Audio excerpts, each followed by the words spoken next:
Mas agora a gente fala sobre o mercado imobiliário. Eu estou recebendo aqui nos nossos estúdios o Pedro Provenzano, ele que é da imobiliária Provenzano, é o nosso entrevistado do dia. A gente vai falar um pouquinho sobre o mercado imobiliário, da importância, né, de se ter um corretor de imóveis, um profissional correto para fazer aí as negociações. Pedro, bom dia, seja bem-vindo. Bom dia, Ana. Bom dia a todos os ouvintes, telespectadores dessa casa. É um prazer estar aqui com você. E a gente vai falar um pouquinho aí dessa máquina, né, que faz parte também do mercado financeiro em geral, né, do mercado imobiliário. E é um prazer estar aqui com vocês. Bom, sem dúvida é imprescindível ter a presença, tá, desse profissional ímpar, tá, do mercado, que é o corretor de imóveis, na hora de você fazer a transação imobiliária. Seja ela na compra, na venda, na locação. Por que ter a presença desse profissional? Até porque esse profissional, ele hoje é capacitado, né? Ele tem toda uma postura, ele é um profissional treinado, estudado e que hoje, tá, gente, é amparado aí por 2 conselhos, por 2 órgãos. Hoje nós temos o nosso órgão aqui estadual e nós temos um conselho federal, que é o COFES. Nosso conselho aqui do Mato Grosso do Sul, que é o CRES, da MS, dirigido hoje pelo presidente nosso, que é o Eli Rodrigues, e também pelo Conselho Federal, que é dirigido hoje, né, pelo João Teodoro. Esses 2 conselhos, eles conseguem regular essa atuação do corretor de imóveis, como trabalhar, como funcionar e como prestar essa prestação de serviço ao cliente. Então, na hora de você negociar, é muito importante você passar por esse profissional. Porque quando você faz um negócio particular, aquele negócio que eu vou fazer sozinho, vou economizar, vou evitar de pagar comissão, pagar o que na verdade nós chamamos de honorários, então você às vezes pode correr um risco. Às vezes um vendedor que está passando por vendedor não é um vendedor, às vezes está passando por um comprador que às vezes não é o comprador, a especulação do imóvel vai girar, né? De repente a pessoa vai passar por uma situação que vai passar uma informação que não é verdadeira. Pois tá? a gente já viu casos, inclusive, de pessoas que perderam dinheiro comprando o imóvel, pagou, não recebeu o imóvel até hoje, teve prejuízo. Exatamente. Porque comprou de uma pessoa que não era corretor. Pessoas que, eu vendo, eu tenho uma casa, faz rolos, rolistas que a gente chama, as pessoas ficam no prejuízo, né? É muito fácil de golpe, né? Então, assim, qual é a função do corretor em si? É averiguar todas as informações para fazer o melhor negócio acontecer com toda a capacidade e veracidade que representa aquela situação. Então, o corretor tem que ter a obrigação de checar a documentação. Primeira coisa, o corretor não vende um imóvel sem ver documentação. Eu sempre brinco que faz parte do nosso cotidiano, né? Essa situação de você averiguar a documentação. Na verdade, o profissional corretor de imóveis é um profissional bem completo. Ele costuma ser psicólogo, costuma ser um meio advogado, né? A gente tem que entender um pouquinho de cada coisa, atua no mercado financeiro, justamente para evitar, né, que você faça uma transação que depois não vai ter efeito. Uma coisa, por exemplo, que o corretor pode sofrer, uma penalidade criminal. Tá? Então, um corretor que está vendendo um imóvel e ele esconde uma informação, um vício oculto do imóvel, um problema que existe no bairro, na região. Então, o corretor está capacitado para informar a esse, seja negociante, comprador ou vendedor, ou locador, enfim, o que está acontecendo no imóvel naquela região. É um profissional muito completo. Pois e é importante também, a gente sempre fala isso, dos imóveis estarem pelas imobiliárias, né? As imobiliárias estarem responsáveis por esses imóveis, né? Porque a gente já viu tanta gente que fala, não, eu mesmo vou alugar, depois fica com prejuízo, o inquilino sai, deixa o imóvel todo deteriorado e aí é complicado, né? Veja bem, uma coisa que a gente precisa aprender e entender. O corretor de imóveis, tá? A imobiliária que você contrata, ela, na verdade, ela é sua parceira. A função da imobiliária e do corretor de imóveis hoje, o mercado está se adaptando a isso e está mudando a mente das pessoas para entender isso. Nós somos parceiros seu. Nós não queremos ganhar dinheiro acima do valor, nós queremos ganhar o que é justo, o que é honesto, o que está dentro do combinado. Mas a imobiliária ela vai trabalhar em parceria com esse vendedor, com esse comprador e com esse locador, principalmente nos negócios relacionados à locação. Porque, por exemplo, quando você aluga particular, você passa por todas as chateações que acontecem no imóvel, você pode passar por situações que você acaba confiando e não acontece, né? Um combinado, depredação do imóvel, problemas com alocação de recebimento de valores. Então, a imobiliária vai trabalhar o quê? Na intermediação de ajudar, de conselhar, de fazer um aconselhamento entre as duas partes, né? A grande verdade é que o corretor de imóveis ele é um intermediador para que não haja problemas. Ou, pelo menos, minimizar todos os problemas que podem acontecer, tá? Na verdade, a gente antecede. Então, por isso que é importante o corretor, tá, na negociação, porque ele vai averiguar, primeira coisa que eu estou dizendo, checar a documentação. Depois ele vai averiguar a situação de como está o imóvel, como vai ser feita essa entrega, como vai ser feita essa vistoria. Então, o cliente ele vai participando da negociação mais robusto, né, mais tranquilo, porque ele já vai evitando problemas. É como se fosse, né, a gente vê aí o profissional hoje, que trabalham hoje com aquela questão dos carros, quando você compra e troca, como chama aquele profissional dessas autoescolas que eles fazem, despachantes? Já viu um despachante? Você não precisa ir lá na fila do Detran, você não precisa pegar a documentação, ficar lá esperando. Você entrega na mão do despachante, ele se torna o seu conselheiro ali naquela situação, o seu consultor. A mesma coisa é o corretor de imóveis. Muitas vezes as pessoas não têm condições de ir na prefeitura, cartório, demorado, não tempo, fila, burocrático, também, né? E hoje, graças a Deus, a gente tem visto aí, o mercado está se adequando à digitalização, né? A gente consegue hoje fazer muitas coisas através do digital.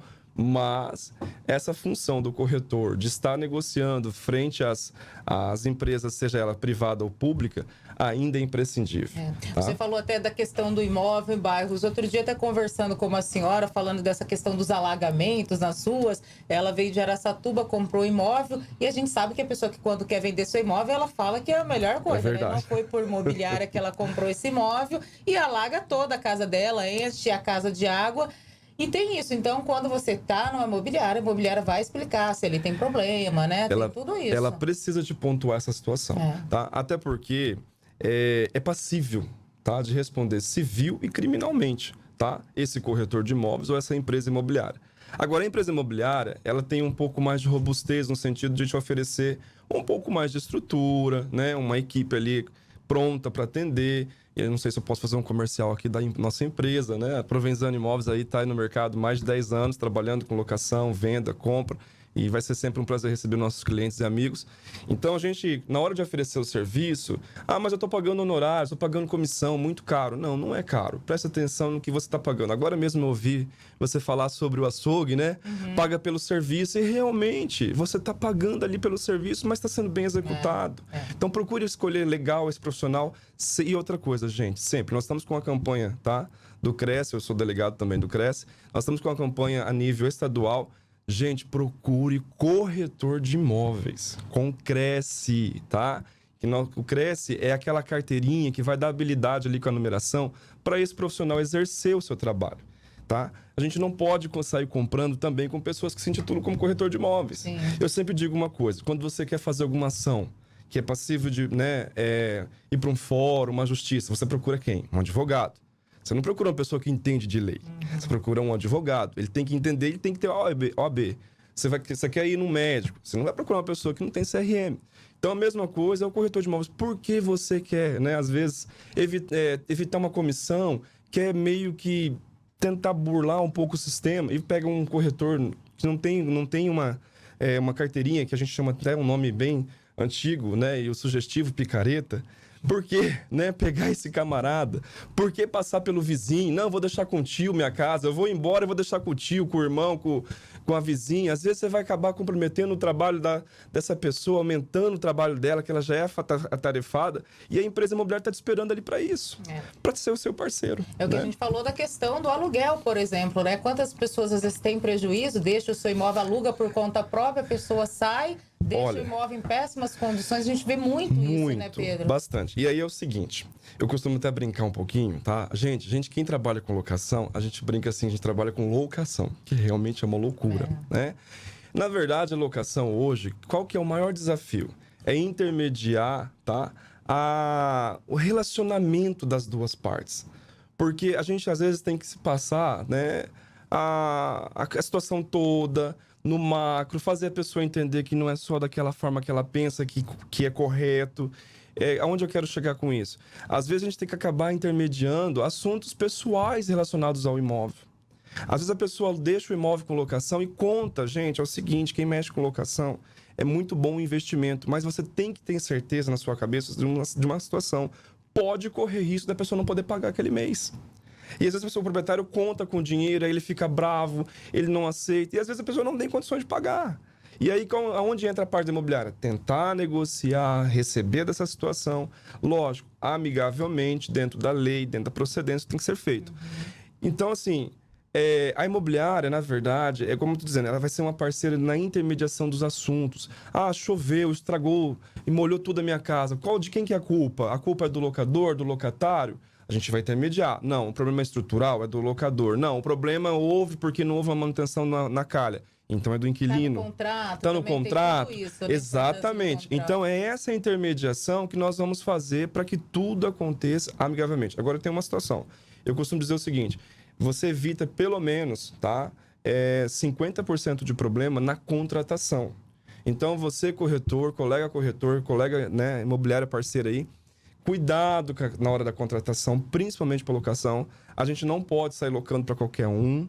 Essa, infelizmente, é a situação. Você precisa analisar esse cliente. Você precisa tomar respeito com esse locador que está te contratando, que, na verdade, você passa a ser até naquela situação como um contratante. Então, a gente precisa ver tudo isso. Para quê? Para evitar um problema judicial lá na frente. Eu costumo dizer o seguinte: a gente tem que fazer todas as tentativas possíveis e impossíveis amigáveis. É onde entra um pouco da psicologia, né? De chamar, de conversar, tomar um café, entender, ver o que a pessoa está passando, relacionar esse problema e repassar a outra parte para poder conscientizar ela. E aí não deu certo. Acabou a situação que realmente explodiu e nós não conseguimos intermediar. Aí é uma via judicial, tá? E a imobiliária participa disso? Lógico que a imobiliária participa disso. A imobiliária vai poder participar te representando no fórum, né? Você, locador.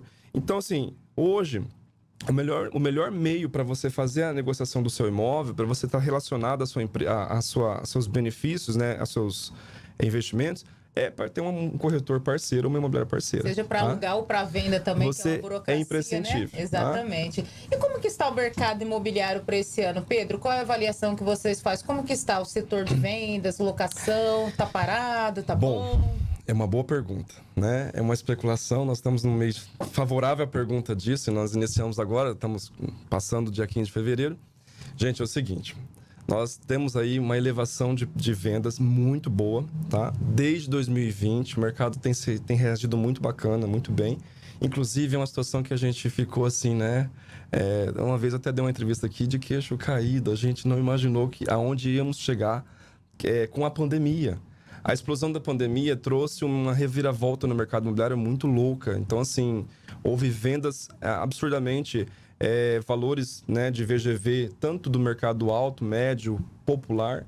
Então, a pandemia forçou as pessoas a saírem, né, das suas casas, mudarem, conquistarem outros lares. O home office ficou muito marcante, né? Então, as pessoas precisaram mudar o espaço delas e isso fez com que esse mercado girasse mais. Bom, 2020, 2021, 2022, mercados bons. 2023 não será diferente, tá? A única coisa que eu gostaria de dizer, o que a gente percebe é que não vai mais haver elevação de preços, tá? A gente percebe que não vai haver elevação de preços dos imóveis, mas a elevação vai ser considerável essa linha aí, tá? De venda. O mercado vai girar, o mercado tem acontecido boas vendas, e principalmente hoje no médio e alto padrão, incluindo também o popular. A gente está aí com o mercado Minha Casa, que agora... Minha Casa Minha Vida, que vai retomar, né? Retomou esse nome, Minha Casa Minha Vida, tinha sido mudado para Casa Verde e Amarela no governo do Bolsonaro, e agora volta ao mesmo nome do princípio, né, do governo Lula. Bom, nós estamos em transição de governo. Isso é uma situação que dificulta um pouco o mercado, né? O mercado 2023, nós estamos, assim, vendo que ainda está... Desculpa. Nessa transição, né, tendo essa dificuldade, né, de retomada, são ativos, né, ativos políticos que ainda estão interferindo nisso. Esse é um ponto. Um segundo ponto que ainda dificulta um pouquinho é a taxa Selic, tá? Gente, taxa Selic é imprescindível para o mercado imobiliário. Ela anda, o mercado imobiliário caminha junto com ela, tá? O que a taxa Selic faz? Hoje, que está em torno de quase 14%, tá 13%, alta, né? Está 13,75%, está muito alto. Nós chegamos a 2%. Pensou? Na época, em 2021, né, no auge da pandemia, a gente tinha que até fazer uma camisa. Esses dias eu vi alguém falando isso, eu achei muito importante. Eu vivi, né, a taxa Selic a 2%. Nunca houve isso. A menor taxa de todos os tempos. E agora a taxa Selic também é um ativo que, infelizmente, né, ainda está forçando as pessoas a não financiarem, porque os juros estão elevados, né? Conforme ela está aumentando, ela vai, né, dificultar essa questão aí do financiamento. Tem perspectiva de ficar menor essa taxa? Tem. Nós temos uma perspectiva de chegar a 12,25 até o final de dezembro. Se isso acontecer, já reduz bacana, tá? Na hora de você fazer o financiamento. Então, esses dois agravames aí que ainda dificultam. Mas, por exemplo, aquele portal Zap Imóveis, vocês devem já ter acessado, fez uma... Eu vou citar eles aqui porque eu acompanho muito eles. Eles fizeram uma pesquisa em setembro do ano passado, perguntando, né, qual era a vontade de você mudar de casa ou comprar um imóvel. E o que você achava da casa? 95% da pesquisa apontou que a casa, que o imóvel ainda é o maior bem, né, da população brasileira. Ainda é o maior bem daquela família que está se formando. E com certeza, né, todo mundo precisa do seu lar, precisa da sua casa. E de cada 3, a cada 6 meses vai ter que mudar, ou melhor, perdão, de cada 3, eles vão mudar, tá, dentro de 6 meses. Ou seja, é um mercado muito promissor ainda. Tá? Nós temos um déficit habitacional muito grande ainda no país, então a gente tem essa tendência de crescer. Eu não vejo outra forma para o país, no sentido de negatividade, de que não vai crescer. Vai crescer muito, tá? É lógico, dentro dessa situação, é um pouco menor em relação aos financiamentos. E aí tem mais um passivo, que é o seguinte: hoje, tá, desde 2020 também, a gente tem percebido um aumento muito corrente de saques da poupança. As pessoas que tinham dinheiro na poupança estão sacando dinheiro e estão comprando imóveis, tá? Ou seja, imóveis à vista. Por quê? Porque o ativo fixo, ele é mais fácil de você não perder dinheiro. Com todo esse cenário político, pode ser que, infelizmente, o seu dinheiro não ganhe valor na poupança. Então, é a hora que as pessoas pensam: eu vou sacar e vou fazer um outro tipo de investimento. E, com certeza, o imóvel, seja ele terreno, casa, né, ele sempre foi, sempre será um dos ativos com mais capacidade de rentabilidade e de saída na hora de você fazer a negociação. Tá? Com certeza. Pedro, a gente quer agradecer pela tua Muito obrigado. presença. A gente poderia ficar aqui o tempo inteiro, né? Te agradeço. Falando do mercado imobiliário, que a gente vê que você entende bastante aí do assunto. E é importante a gente sempre falar, alertar a população. A gente sabe que aqui em Três Lagoas também existe um déficit habitacional muito grande. E é uma cidade que está em expansão, tem a previsão aí de novas indústrias, inclusive a retomada da UFN3. Isso tudo deve impactar muito no mercado imobiliário, né, Pedro? Você viu que eu só falei só do mercado nacional. A nível regional, Três Lagoas, eu digo que aqui é a terra das oportunidades. Três Lagoas tem muitas oportunidades, o déficit é muito ainda, e nós temos como crescer, porque tem bastantes investidores na cidade, tem muitos empreendedores, e a gente sabe que a cidade vai dar uma alavancada muito legal esse ano também. Obrigada, Pedro. Eu agradeço. Obrigado, pessoal.